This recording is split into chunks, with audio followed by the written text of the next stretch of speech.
Hello मेरे प्यारे students, स्वागत करता हूं आप सभी का एक बार फिर से हमारे प्यारे से यूट्यूब चैनल मॉडर्न पढ़ाई के ऊपर। और जैसे कि कल से आपका एग्जाम स्टार्ट होने वाला है, तो मैं आज लेकर के आया हूं आप लोगों के लिए कॉपी प्रेजेंटेशन के ऊपर कुछ टिप्स एंड ट्रिक्स। अब कॉपी प्रेजेंटेशन एक ऐसा यहाँ पर चीज है जिसमें अगर आप सही से कर दो तो जो आप लिख रहे हो वो आपका मार्क्स डबल करा सकता है। बट अगर आपने सही से नहीं किया तो जो आपने लिखा है, इवन अगर वो सही भी है बट प्रेजेंटेशन सही नहीं है, तो फिर आपके मार्क्स कट जाएंगे। जो भी चीज होगी उसको थोड़ा ध्यान से समझ लेना। बहुत ज्यादा टाइम नहीं लूंगा मैं आपका, क्योंकि मुझे ही पता है ये वीडियो बहुत लेट आ रहा है, इसको पहले आ जाना चाहिए था। बट क्या करें, कभी कभी कुछ चीजें अपने हाथ में नहीं होती, तो मेरे हाथ में भी नहीं थी। पिछले एक हफ्ते से ऐसे ही मैं इतना भाग दौड़ कर रहा हूँ ना, क्या बताऊं तुम लोगों को। और तुम लोग तो बस एक ही चीज व्हाट्सएप पे मैसेज करते हो, सर कितना क्वेश्चन सजेशन आएगा। कभी ये मैसेज किया है, सर आपका हाल चाल कैसा है? क्या बताऊं यार, तुम लोग भी कुछ करते नहीं हो। खैर ठीक है, फिलहाल मैं स्टार्ट करता हूँ, वीडियो ज्यादा टाइम नहीं लूंगा। समझना, दो तीन चीजें बताऊंगा, बहुत इंपॉर्टेंट है, उसको बहुत अच्छे से एग्जाम में फॉलो करना, बहुत अच्छा मार्क्स आएगा। अब फिलहाल अभी आप देख पा रहे हो मैं डिजिटल बोर्ड पे पढ़ा रहा हूँ अभी, तो इस डिजिटल बोर्ड के पीछे की क्या कहानी है इसके बारे में कभी आराम से बात करेंगे।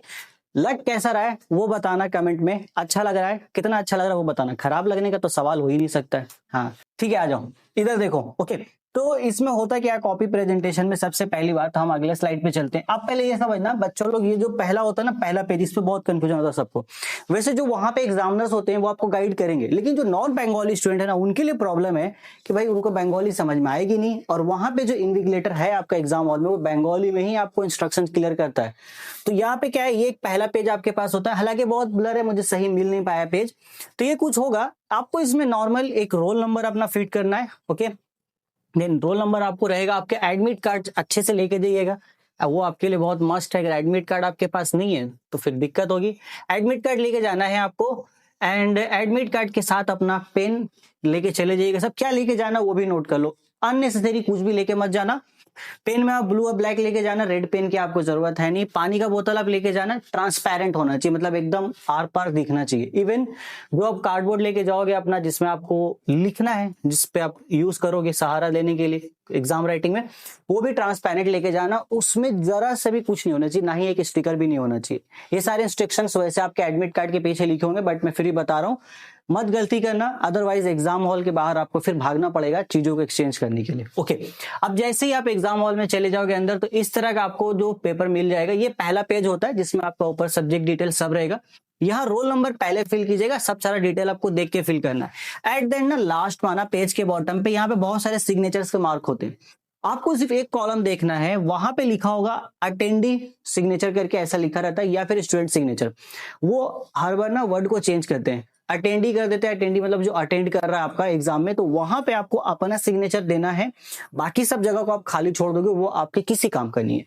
आपको वहां पे अपना सिग्नेचर डाल देना है, और सिग्नेचर के साथ डेट भी मेंशन करोगे। फॉर एग्जांपल, अगर मैं वहां पे सिग्नेचर कर रहा हूं, तो आप वहां पे ऐसा सिग्नेचर करोगे, जैसे मैं अपना नाम ये सिग्नेचर दे दूंगा, आमिर जावेद। एंड देन मान लो आपका पहला एग्जाम 2 फरवरी को है, तो ये डेट आपको ऐसे मेंशन कर देना है, 02, ठीक है, ये 02/02/2026, ये इंपॉर्टेंट होता है। एंड वन मोर थिंग, आपको अभी क्या हो जाता है, लैंग्वेज सिलेक्ट करने का ऑप्शन आता है पहले ही पेज में कि आप किस लैंग्वेज में आंसर राइटिंग करने वाले हो। अगर आप उर्दू मीडियम से हो तो आप मेनली उर्दू में आंसर लिखोगे, हिंदी मीडियम से हो तो हिंदी में मेनली आंसर लिखोगे। अब यहाँ पे क्या होता है कंफ्यूजन, बहुत से स्टूडेंट बोलते हैं सर मैं उर्दू में लिख तो रहा हूँ, लेकिन बहुत सारे इंग्लिश भी मैं लिखूंगा वहां पे, क्योंकि मेजर ऑफ द क्वेश्चन क्या कहते हैं हम लोग, हिस्ट्री में कोटेशंस लिखते हैं, वो इंग्लिश में ऐड करते हैं। और मैथ्स का जो एग्जाम होता है वो तो हम लोग इंग्लिश में करते हैं, वो प्रॉपर इंग्लिश में करते हैं, भले ही हम उर्दू मीडियम से। तो मैथ्स के एग्जाम में जब आप इंग्लिश में आंसर राइटिंग कर रहे हो, तो आप इंग्लिश वाले कॉलम को इस तरह का बॉक्स बना होगा छोटा सा, उसको आप टिक करोगे। ओके, बाकी जितने भी सब्जेक्ट्स हैं आप उस सब में आपको वहां पे हिंदी लैंग्वेज सब सिलेक्ट करना है, इंग्लिश को छोड़ के। इंग्लिश का आंसर आपको इंग्लिश में ही लिखना है। बाकी सब आप हिस्ट्री, ज्योग्राफी, बायोलॉजी, फिजिक्स सब में आपको उर्दू वाले में सिलेक्ट करना अगर आपका फर्स्ट लैंग्वेज उर्दू है, हिंदी सिलेक्ट करना अगर आपका फर्स्ट लैंग्वेज हिंदी है, और इंग्लिश सिलेक्ट करना अगर आपका फर्स्ट लैंग्वेज इंग्लिश है। इट डजेंट मैटर कि आप यहाँ पर इंग्लिश है, आप हिस्ट्री का आंसर उर्दू में लिख रहे हो, बट कुछ कुछ बीच में इंग्लिश वर्ड लिखा है, उससे कोई टेंशन नहीं है, उतना एग्जामिनर समझ जाएगा जो भी आप करोगे। ओके, तो ये चीज आपको पहला यहाँ पे ध्यान देना। उसके बाद जब आप जाओगे तो आपको एकदम ब्लैंक पेज मिलेगा। Blank page in the sense ऐसा पेज रहेगा आपके पास, पूरा ब्लैंक, एकदम कुछ नहीं है। तो इस पेज में सबसे पहला जो काम करना है वो मार्किंग का करना है। देखना, मार्किंग बहुत जरूरी है, आपको एग्जाम में ये चीज करनी पड़ेगी बहुत अच्छे से। तो जैसे मैं आप एक चीज बताता हूँ कैसा मार्किंग आप करना। पहले तो देखो, मैं एक शेप लेके आपको यहाँ पे चीजें बताता हूँ। तो यहाँ पे आप मार्किंग कुछ इस तरीके से करना कि ऐसा एक बॉर्डर आपका यहाँ पे बन जाए।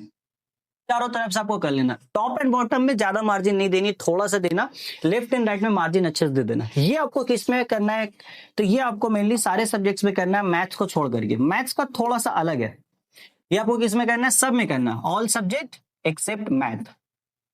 ओके, ऑल सब्जेक्ट्स,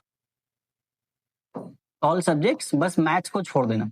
मैथ्स में थोड़ा सा अलग तरीके से करेंगे हम, ठीक है, सब में ये कर देना है। इसके बाद जब आप आंसर लिखने जाओगे तो आ जाओ, वो देख लो वो कैसे करना है। अब जब आप एमसीक्यू लिखोगे ना, नेक्स्ट पेज पे चलते हैं, एक ब्लैंक स्लाइड है, वहां पे ही समझाता हूं मैं आपको। तो जब आप आंसर लिखोगे, यहाँ पे आ जाओ, एक हम पेज जैसा बना लेते हैं, बॉर्डर यहाँ पे लेके, तो यहाँ पे आ जाते हैं,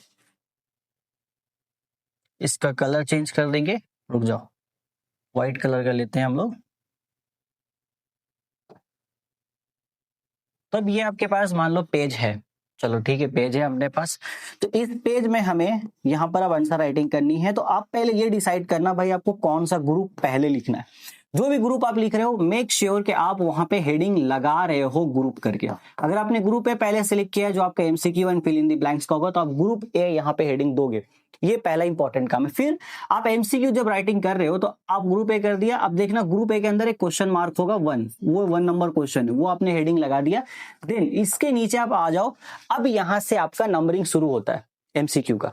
अब वो नंबरिंग या तो वो रोमन नंबर्स में करेंगे या फिर अल्फाबेटिक ऑर्डर में करेंगे। अगर रोमन नंबर हुआ देन आपको ऐसे 1 नंबर दोगे एंड एरो को प्रेस करके आपको एरो देना। फिर यहाँ पे आपका जो भी आंसर होगा, मान लो ऑप्शन ए बी कुछ भी, जस्ट सपोज ऑप्शन बी मेरा आंसर है, तो मैं यहाँ पे ऑप्शन बी लिखूंगा एंड सर्कल के अंदर उसको बंद करना है।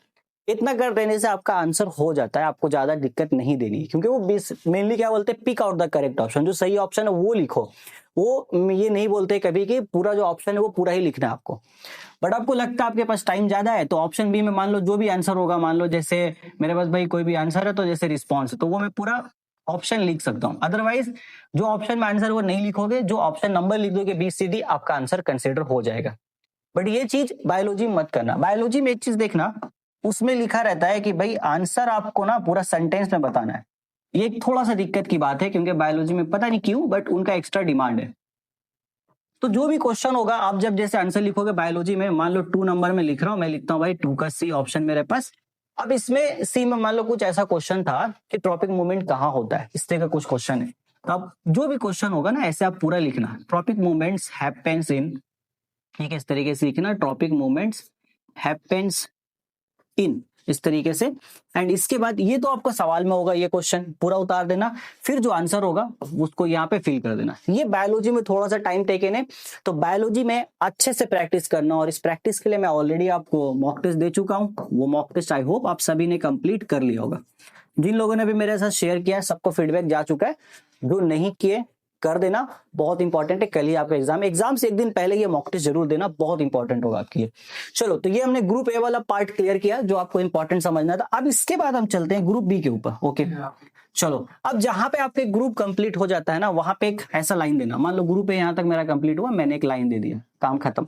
अब यहां से मैं स्टार्ट कर रहा हूं अपना, जस्ट सपोज ग्रुप बी, और ये क्या होगा, मेनली शॉर्ट क्वेश्चंस होते हैं जिसमें आपको 2 लाइन के अंदर आंसर कंप्लीट करना होता है। तो उसमें आप सिंपल यहाँ पे पहले एक काम करोगे, यहाँ पे ग्रुप बी आपने हेडिंग दिया। अब ग्रुप बी के अंदर ना क्वेश्चन मार्क होगा, क्वेश्चन देखना कितना नंबर का क्वेश्चन है, बोलेगा 2 मार्क्स वाला क्वेश्चन है, सॉरी 2 मार्क्स नहीं, मतलब 2 नंबर का क्वेश्चन है, 2 नंबर आप लगाना है यहाँ पर। फिर इसके अंदर आपको ऑर्डर देखना है कि रोमन नंबर में है या अल्फाबेटिक ऑर्डर में है। अगर रोमन नंबर में है तो 1 नंबर आप लिखोगे एंड देन यहाँ पे आपको एरो दे करके आंसर अपना लिखना शुरू करना है। ये इंग्लिश के साइड से, अगर आप उर्दू में लिखोगे तो आपको इस तरीके से करना है, ऐसे लिखोगे। ओके, आप इसमें हेडिंग लगा सकते हो, लेकिन शॉर्ट क्वेश्चन में प्रॉपर वैसा हेडिंग देना उतना इंपॉर्टेंट नहीं, बस आंसर लिखना है। जब आप आंसर लिख दोगे, जस्ट सपोज आपने आंसर लिख दिया, अब पूरा आंसर लिखने के बाद आपको ये समझ आया कि सवाल में जो पूछा था ना, उसके अकॉर्डिंग ये वाला जो पॉइंट है वो मेरा इंपॉर्टेंट है, तो आप इसको अंडरलाइन करोगे, ये जरूरी है। सवाल ने मान लो पूछ लेता है भाई सेंसिटिविटी क्या है, तो आपने लिखा है कि सेंसिटिविटी वर्ड पूरा लिख दिया, तो जहां पे आपको एग्जैक्ट वो वर्ड बता रहे हो सेंसिटिविटी के बारे में, वो वाला वर्ड आपको बस हाईलाइट कर देना है। ये 2 मार्क्स में बहुत इंपॉर्टेंट, आपका मार्क्स बहुत अच्छा आएगा। आप सोचोगे सर इतना करेंगे ज्यादा टाइम लगेगा, नहीं लगता ज्यादा टाइम, 2-3 सेकंड लगेगा हर जगह पे। इसका जो रिजल्ट होगा वो आपको बहुत इंप्रेसिव करेगा, तो ये फॉलो जरूर करना। अब चलो लॉन्ग क्वेश्चन पे आता है। तो लॉन्ग क्वेश्चन में ज्यादा टेंशन नहीं है, long question as it is जैसे दिया है भाई एकदम मस्त लिखो, जितना आपको अच्छा लगता है लिखते चलो बस। लॉन्ग क्वेश्चन जैसे ये ग्रुप हमारा खत्म हुआ फिर हम वही करेंगे, हम बोलेंगे भाई एक तो एक साइड बॉर्डर लेना है, देन उसके बाद हम हेडिंग लगाएंगे, ग्रुप सी हो या फिर ग्रुप डी हो, वो चीज करनी है। बट लॉन्ग क्वेश्चन लिखते टाइम आपको एक चीज का ध्यान देना है कि आप उसमें काट छाट ज्यादा नहीं कर रहे हो। शॉर्ट क्वेश्चन में ज्यादा मिस्टेक होता नहीं लिखने, बट लॉन्ग क्वेश्चन में हमसे मिस्टेक होती है क्योंकि हम बहुत जल्दबाजी में होते हैं। ओके, तो जल्दबाजी आपको नहीं करनी है, अभी कोई ट्रेन पकड़ना है नहीं आपको जाके कहीं पे, तो जल्दबाजी नहीं करनी है, नॉर्मल रिलैक्स होकर लिखोगे। एंड इसको लिखने के टाइम मेक श्योर कि कितने वर्ड में और कितने लाइन में पूछा जा रहा है वो ध्यान देना। आप लोग नहीं देखते हो ना, नॉर्मली बस चले जाते हो, जैसा बोला कर देता है। कई बार क्या होता है, देखो क्या है भाई, 10 से 12 लाइन का तो उनका डिमांड है, ये हम जानते हैं, बट कभी कभी एग्जामिनर का मूड मिजाज अलग होता है, वो डिमांड चेंज कर देता है। और कई बार कुछ स्पेसिफिक क्वेश्चंस होते हैं लॉन्ग क्वेश्चन के अंदर ही, वो उस क्वेश्चन में बोल देगा कि मुझे इसका आंसर 20 लाइन के अंदर चाहिए, या फिर एक वर्ड लिमिट देगा कि 500 वर्ड्स के अंदर चाहिए। तो वो चीज ध्यान देना, उस वर्ड लिमिट को आप जरूर पूरा कर रहे हो। अगर आपसे 12 लाइन का डिमांड कर रहा है तो एटलीस्ट 10 लाइन तो आप लिखोगे ही, तो उसमें आपको मार्क्स आप समझ लो मिल जाएगा आपको बहुत अच्छे से। और अगर आपको 500 का डिमांड वो कर रहा है वर्ड्स है, तो 500 वर्ड्स भी आप समझ लो 10-12 लाइन ही है, वो बस तरीका बदलने का, पूछने का तरीका बदल गया, वो ध्यान देना। और लॉन्ग क्वेश्चन लिखने के टाइम पे जहां जहां पे आपको लग रहा है कि इंपॉर्टेंट वर्ड्स आ रहे हैं, कीवर्ड्स होता है जिसको हम लोग क्या बोलते हैं, कीवर्ड्स, यहाँ देखना कीवर्ड्स। ये मैंने आपको बहुत अच्छे से बताया, जितने स्टूडेंट्स ने मेरा लेक्चर्स देख रखे हैं उनको पता है कि मैं किस चीज के बारे में बात कर रहा हूँ। हर लॉन्ग क्वेश्चन में कीवर्ड्स होता है, उन कीवर्ड्स को आपको अंडरलाइन करना होगा। क्या करना होगा, अंडरलाइन, नोट कर लो इस चीज को, उन कीवर्ड्स को आपको अंडरलाइन करना पड़ेगा। ये करोगे तब मार्क्स आपका फिर बहुत अच्छा आएगा, क्योंकि मेनली जब कॉपी चेक होता है ना, वो क्या होता है, जो क्वेश्चन है वो कुछ कीवर्ड्स के अराउंड ही घूम रहे हैं, वो कीवर्ड्स इंक्लूड है कि नहीं वो इंपॉर्टेंट होता है। फिर उस कीवर्ड्स के अराउंड ही आपके सेंटेंस मेकिंग देखा जाता है, कितना अच्छा आपने सेंटेंस फॉर्म किया है, कैसा आपका आंसर जा रहा है, उसके बेसिस पे आपको मार्क्स बहुत अच्छे मिलते हैं। यही सब चीज मैंने फॉलो किया था, तो मेरे जो थे, जैसे कि बायोलॉजी में बहुत अच्छा था, मैंने 97 मार्क्स स्कोर किए थे इस तरीके से। हिस्ट्री में मेरा 92 मार्क्स आ गए थे, ठीक है। बाकी में 90 नहीं क्रॉस हुए थे, लेकिन जैसे ज्योग्राफी में मैंने 88 मार्क्स स्कोर किया था। तो बायोलॉजी का मार्क्स देख के तो मैं खुद भी हैरान हो गया, लेकिन जब पता चला एक्चुअली क्या था, मैंने यही सारा चीज फॉलो किया था, कीवर्ड्स को अंडरलाइन करना, सेंटेंस अच्छे से उसके अगल बगल में फॉर्म करना। देन बायोलॉजी में मैंने एमसीक्यू पूरा इस तरीके से लिखा था जैसा उन्होंने बोला था। जब मैं एग्जाम हॉल से बाहर निकला ना, तो मेरे दोस्तों ने बोला एमसीक्यू लिखा, मैंने उनसे पूछा क्या तुमने सेंटेंस बनाया, तो नहीं सेंटेंस क्यों बनाना है, ऐसा तो कुछ बोला ही नहीं, लेकिन वहाँ सवाल में लिखा रहेगा तो वो ध्यान देना। तो ये सब चीज आपको कर लेनी है। देन फिजिक्स एंड मैथ्स में एक एक्स्ट्रा चीज आपको फॉलो करना, बस फिजिक्स एंड मैथ्स के अंदर वो देखना, फिजिक्स एंड मैथ्स। और ये भी क्या है, न्यूमेरिकल की बात कर रहा हूं मैं, सो न्यूमेरिकल्स जब आप बनाओगे या मैथ्स में जो भी आप क्वेश्चन सॉल्व करोगे ना, आप लोग यूनिट्स में बहुत गड़बड़ करते हो। फिजिक्स में जब भी आप कोई भी न्यूमेरिकल सॉल्व कर रहे हो, तो आप एक चीज का ध्यान देना कि आपका जो यूनिट्स है वो आप लाइन बाय लाइन लेके चल रहे हो। कोई भी सवाल सॉल्व कर रहे हो, मान लो यूनिट यहाँ पे प्रेशर का आ रहा है mm ऑफ hg, इस तरीके से आपको यूनिट्स देखने को मिल रहा है, इधर जो भी कैलकुलेशन चल रही है वो चलेगी, और साथ साथ आपको हर लाइन पे यूनिट लिखते हुए चलना है। ये फिजिक्स का एक अच्छा खासा रूल है, आपको फॉलो करना होगा आपको। और जब लास्ट में जब आप आ जाओगे, जब लास्ट में आपको लगा अच्छा ये मेरा आंसर है, तो उस आंसर को आपको इस तरीके से एक बॉक्स के अंदर बंद कर देना, जो भी आंसर होगा। और आंसर लिखने के टाइम पे सेंटेंस फॉर्म करना। सवाल में जैसे पूछा कि what is the required final pressure, तो आपका आंसर में ये होना चाहिए कि भाई the required final pressure is, ये पूरा सेंटेंस होगा, देन बॉक्स के अंदर हम आंसर लिखेंगे। जैसे सपोज मान लेते हैं 20 mm ऑफ hg आ रहा है, ये हमारा आपका आंसर कंप्लीट। ये करोगे मार्क्स नहीं कट सकता है। मैथ्स में भी यही सेम चीज करेंगे, लेकिन मैथ्स में एक चीज का छूट है आपके हिसाब से भाई बोर्ड में, कि अगर आप लाइन बाय लाइन यूनिट्स नहीं भी लिखते हो, फिजिक्स में क्या है लाइन बाय लाइन यूनिट लेके चलना है। आप कैलकुलेशन कर रहे हो, लाइन बाय लाइन यूनिट्स नहीं लिखोगे, लास्ट में आपका आंसर आया, जस्ट सपोज आपने वॉल्यूम निकाला है सिलेंडर का जो भी आया, अब आपको वॉल्यूम आया भाई 200 क्यूबिक सेंटीमीटर, तो ये लास्ट में आप यूनिट लिख देना, हो जाएगा। लाइन बाय लाइन नहीं फॉलो करोगे तब भी चलेगा, लेकिन लास्ट के आंसर को आपको बॉक्स में यहाँ पे इंक्लूड जरूर करना है, ठीक है, ओके। और यहाँ पे आ जाओ, मैथ्स में आप लोग रफ के बारे में बहुत पूछते हो कि सर रफ कैसे करेंगे मैथ्स में। तो रफ करने के लिए क्या है, वो आपको एक्स्ट्रा पेज नहीं देते हैं, ओके, नहीं मिलेगा आपको वो चीज। तो ये आपका पेज है, जस्ट सपोज ये आपका एक पेज है, इसमें आपको हर पेज में दो तरीका होता है, आप दोनों में आप कोई भी फॉलो कर सकते हो, डिपेंड अपॉन स्टूडेंट्स किस तरीके से चीजों का हैंडल करता है।